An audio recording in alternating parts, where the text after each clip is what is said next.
Hey everyone, welcome back to my channel. So do you know what fandom has become now? Let's post images and posters of fan art and compilations for whatever makes us feel good about the stories that we want to co-opt. So we've got a couple of posters to look at comparing two major franchises that are now, one has been absolutely destroyed already and another one is on its way to being destroyed, which is well underway. One of those is Lord of the Rings and the other one is Star Wars. So let's take a look at these posters and see how fans or fandom is destroying posters while pushing a social justice narrative that goes completely against the text that the narratives and the stories were written on. So here it is, I just tweeted this out. Same energy. So we had Fellowship of Fans tweeted out something from AGT Design, give them credit. They put together, I guess, all the images that came out from the Vanity Fair articles about Lord of the Rings, this Rings of Power series, and a couple others in the background with the Númenórean map out the back there. We have Galadriel, Bronwyn, this new woman here, and then you got Elrond, and you got Arondir. So we've got a new character, black female dwarf, then we've got another new character, Arondir, and a black elf with a fade, no long hair, and we've got Elrond with short hair, who's an elf, what's going on there, and then we have Halbrand here, down the front, who's going to be interacting with Galadriel, who's a completely new character. I don't know how that's going to work. So you've got Bronwyn down here, who's going to be in a relationship, forbidden relationship with Arondir, which goes against the law because there was 3 unions of elves and men, and she's of the race of men, he's of the race of elves. So that goes against the law right there. But let's take a look at the other one that I posted a couple of days ago. This is an image, fan art, by Tillian Creative over on Instagram. Now, I gotta say, it looks amazing. It looks amazing. You've got the Empire ship in the background. You've got Vader's helmet coming out of the dust. You've got Obi-Wan there. You've got a bunch of stormtroopers there on the sand. And Kenobi standing there waiting for them all.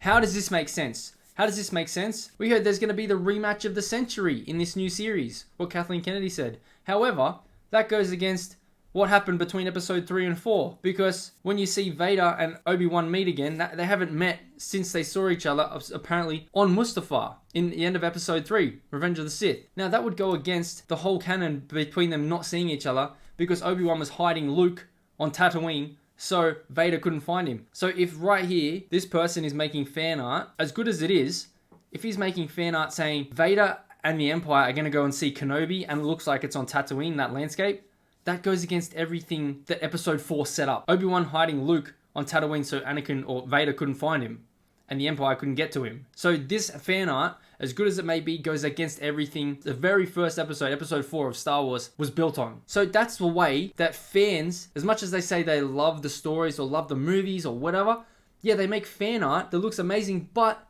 it has nothing to do, or it goes completely against what the original story is. And in this one, with Lord of the Rings, Tolkien described what dwarves look like. And let's take a look at that. And it's from the War of the Jewels concerning the dwarves.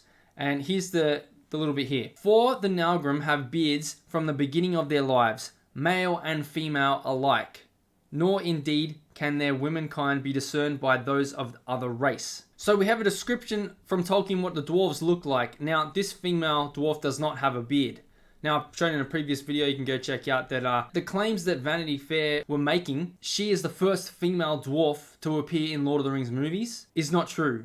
Because there have been dwarves in Lord of the Rings movies before. And then you have Arondir, which we've talked about. He's going to be in a forbidden relationship. I've done one on that too. What happens is fans put together art to make it look like, oh yeah, this is what is supposed to look like. And sure, they might like the original source material, but everything that they're posting, it goes against everything that was written before that or was made before that, like in movies with Star Wars. And we already know that it goes directly against the source material because the showrunner said this in the Vanity Fair articles. Can we come up with the novel Tolkien never wrote and do it as a mega event series that could only happen now? That's what one of the showrunners said. Can we come up with the novel Tolkien never wrote? And then we also have what exactly is the source material? Because they don't actually have the rights to the books of that time period. And it says right here, we do not have the rights to the Silmarillion, Unfinished Tales, the History of Middle-earth, or any of those other books. They only have the rights to Fellowship of the Ring, Two Towers, Return of the King, the appendices, which details some of those time periods, and The Hobbit. So they're making this series based on the tiny little details they have at the end of Return of the King with the appendices. They don't even have the source material to go off. So fans can be happy about it and make this fan art. All I'm saying is, it's the same energy because the fans post this and it goes directly against what the whole source of the IP or the story or the text was based on. And then another thing about the Kenobi series coming out, apparently what Disney already did before when they brought Palpatine back, which was never supposed to happen because Ian McDiarmid was told by George Lucas, no, that's not a possibility. Well, he was brought back by Disney for episode 9. Well, look right here. Star Wars The Direct says Ian McDiarmid has addressed if he'll return in a future Star Wars project. He says, it's not impossible. It's not impossible to bring Palpatine back again. Why is that? Because they brought him back for the sequels when he was never supposed to come back. But now that means if he exists, then they can kind of use him, but no one was ever supposed to know he was around. Like, this is ridiculous. Obi-Wan Kenobi series is ridiculous. And the fan art, yeah, it looks cool, but it's completely based off what someone's idea of what they want the series to look like instead of what the actual source material is based on. This goes against Tolkien's works. This and this and this. And this Galadriel right here, she was never commander of the armies of the North, what they claimed. So when someone like me, who loves Lord of the Rings, sees this, it's like a slap in the face. It's like, this is not what he wrote. This is not what he wrote. This is definitely not what he wrote. This guy doesn't exist. Well, none of these three exist. 4 of these exist. And Galadriel right here and Elrond right here look nothing like they're supposed to. And are described nothing like they are supposed to be described in the source material.